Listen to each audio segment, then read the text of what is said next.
ये किसी फिल्म का सीन नहीं है। ये लाइव टेलीविजन पर कैद हुआ वो पल है जब प्रयागराज के सबसे खूंखार माफिया का खेल हमेशा के लिए खत्म हो गया। हथकड़ी पहने अतीक अहमद पत्रकारों को बाइट दे रहा था। तभी भीड़ से एक हाथ निकला। उस हाथ में पिस्तल थी और वो पिस्तल अतीक की कनपटी पर सट गई। एक गोली, फिर दूसरी, फिर तीसरी। अतीक और उसका भाई अशरफ जमीन पर ढेर हो गए। हमलावरों ने हथियार डाल दिए और जय श्री राम के नारे लगाने लगे। ये अंत था उस शख्स का जिसने कभी पूरे प्रयागराज को अपनी मुट्ठी में कर रखा था। लेकिन अतीक अहमद इस मुकाम तक पहुंचा कैसे? इसकी कहानी शुरू होती है 1962 में, प्रयागराज की पुरानी गलियों से। उस वक्त इस शहर का नाम इलाहाबाद हुआ करता था। संगम नगरी, गंगा, यमुना और अदृश्य सरस्वती का पवित्र संगम।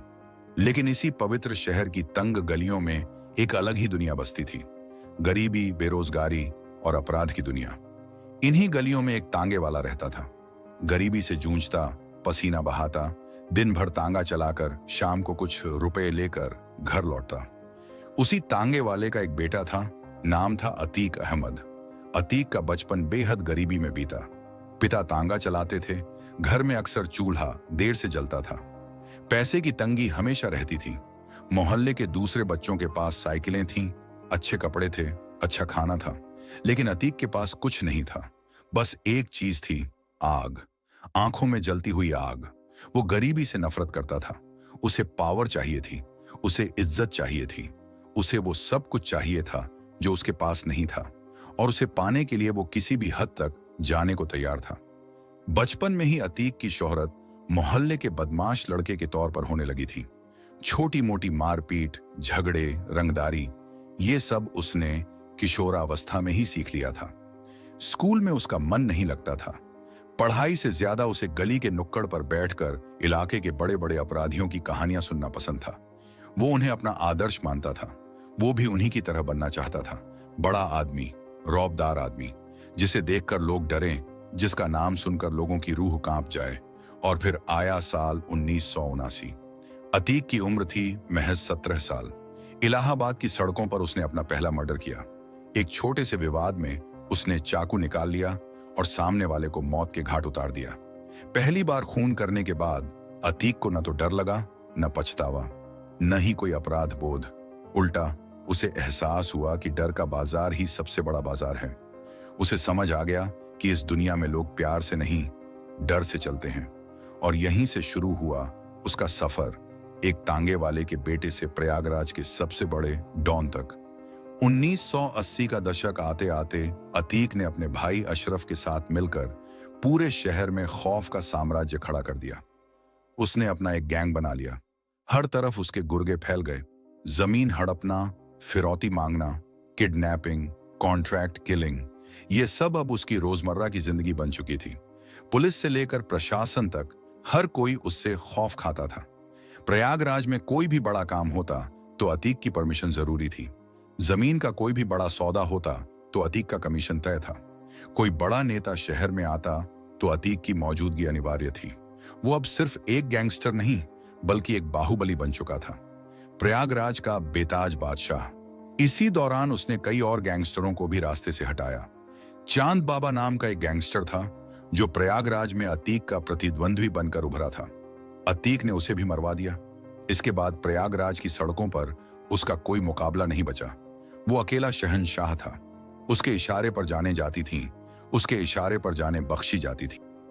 लेकिन अतीक की महत्वाकांक्षा यहीं नहीं रुकी। उसने अपने साम्राज्य को और मजबूत करने के लिए पाकिस्तानी खुफिया एजेंसी ISI और आतंकी संगठन लश्कर-ए-तैयबा से हाथ मिला लिया। पंजाब बॉर्डर पर ड्रोन से गिराए गए हथियार अब अतीक के गुर्गों तक पहुंचने लगे। AK-47, RDX, पिस्तलें, ग्रेनेड, ये सब उसके पास आने लगा। वो ये हथियार कश्मीर तक सप्लाई करता था। आतंकियों को हथियार मुहैया कराने का ये काला कारोबार उसके लिए पैसे का अथाह स्रोत बन गया। पैसा और ताकत दोनों उसके कदमों में थे। अब उसे सिर्फ एक चीज चाहिए थी, राजनीतिक संरक्षण। एक ऐसी ढाल जिसके पीछे छिपकर वो बेखौफ होकर अपना साम्राज्य चला सके। और 1989 में वो ढाल उसे मिल गई। अतीक अहमद पहली बार विधायक बना। इसके बाद तो जैसे उसकी ताकत को वैधता का जामा पहना दिया गया। वो 5 बार विधायक और 1 बार सांसद बना। सरकारी सुरक्षा, सरकारी गाड़ियां और सरकारी तंत्र पर पकड़। अब उसे कोई छू भी नहीं सकता था। पुलिस उसे सलाम करती थी, अफसर उसके आगे झुकते थे, जज उसके केस की सुनवाई टालते थे, गवाह उसके खिलाफ गवाही देने से डरते थे। प्रयागराज की सड़कों से निकला वो लड़का अब सत्ता के गलियारों में राज कर रहा था।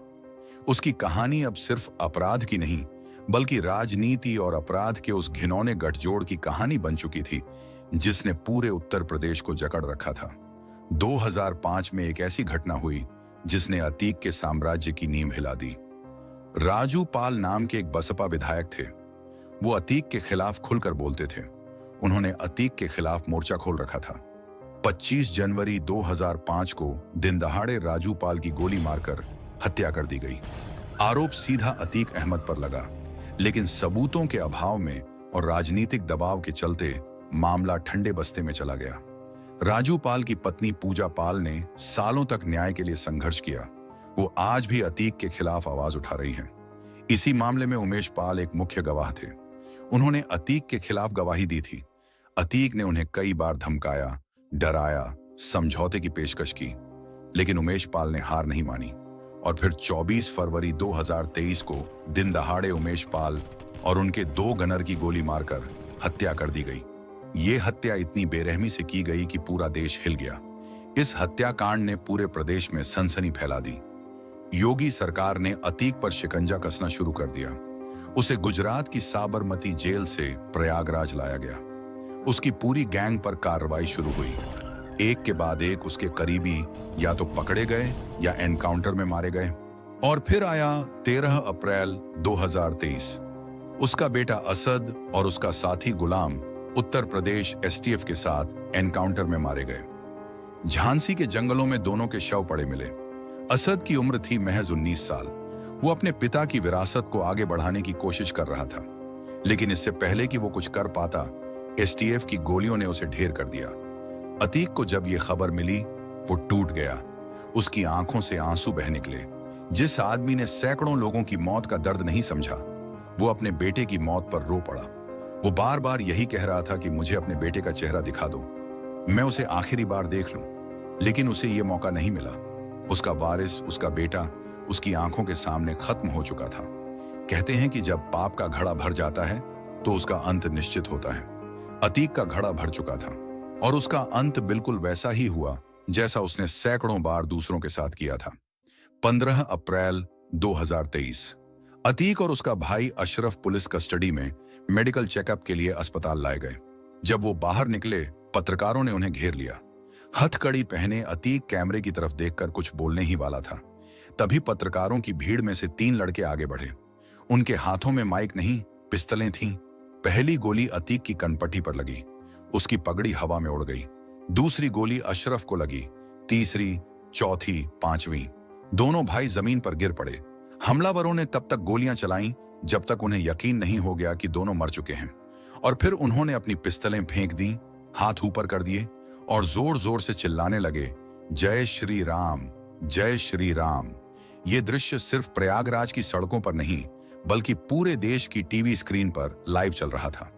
करोड़ों लोगों ने देखा कि कैसे एक माफिया का अंत हुआ, जिसने जिंदगी भर कानून को धोखा दिया। आखिरकार कानून की मौजूदगी में ही उसे मौत के घाट उतार दिया गया। जिसने सैकड़ों लोगों की हत्याएं की या करवाईं, उसकी अपनी हत्या एक तमाशे की तरह लाइव टेलीकास्ट हुई। जिसने जिंदगी भर मीडिया का इस्तेमाल अपनी छवि चमकाने के लिए किया, उसी मीडिया के कैमरों ने उसकी मौत को रिकॉर्ड कर लिया। अतीक अहमद पर 100 से ज्यादा आपराधिक मामले दर्ज थे। हत्या, हत्या की साजिश, जमीन हड़पना, फिरौती, आर्म्स एक्ट, आतंकवाद से जुड़े मामले, गैंगस्टर एक्ट, सब कुछ था उसकी फाइल में।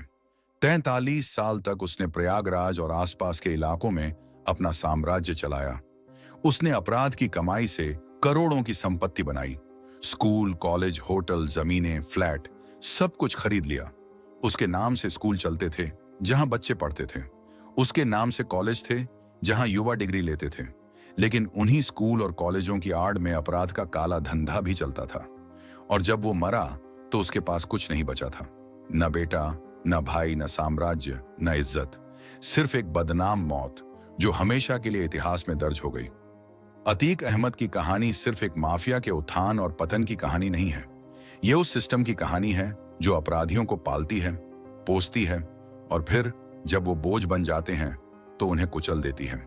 ये कहानी है उस राजनीति की जो अपराधियों को संरक्षण देती है और फिर उन्हीं को सीढ़ी बनाकर आगे बढ़ जाती है। ये कहानी है उस समाज की जो ऐसे लोगों से डरता तो है, लेकिन जब उनका अंत होता है तो तमाशा देखने भी पहुंच जाता है। और ये कहानी है उस मीडिया की जो कभी ऐसे लोगों को महिमा मंडित करता है और कभी उनकी मौत का सीधा प्रसारण करता है। आज अतीक अहमद नहीं है, लेकिन क्या ऐसे अतीक बनना बंद हो गए हैं? क्या अपराध और राजनीति का वो गठजोड़ खत्म हो गया है? शायद नहीं। शायद कोई और तांगे वाले का बेटा आज किसी और गली में अपनी पहली चाकू की धार तेज कर रहा है। शायद कोई और अपराधी किसी और पार्टी का टिकट लेकर विधायक बनने का सपना देख रहा है। शायद किसी और गवाह को धमकाया जा रहा है और शायद किसी और पत्रकार के भेष में कोई और शूटर अपनी बारी का इंतजार कर रहा है। ये कहानी खत्म नहीं हुई है। ये कहानी बस एक नया चेहरा ढूंढ रही है। अगर ये वीडियो आपको पसंद आया तो लाइक कीजिए, शेयर कीजिए और चैनल को सब्सक्राइब करना मत भूलिए। ऐसी ही अनकही कहानियों के साथ हम जल्द ही फिर मिलेंगे। तब तक के लिए नमस्कार।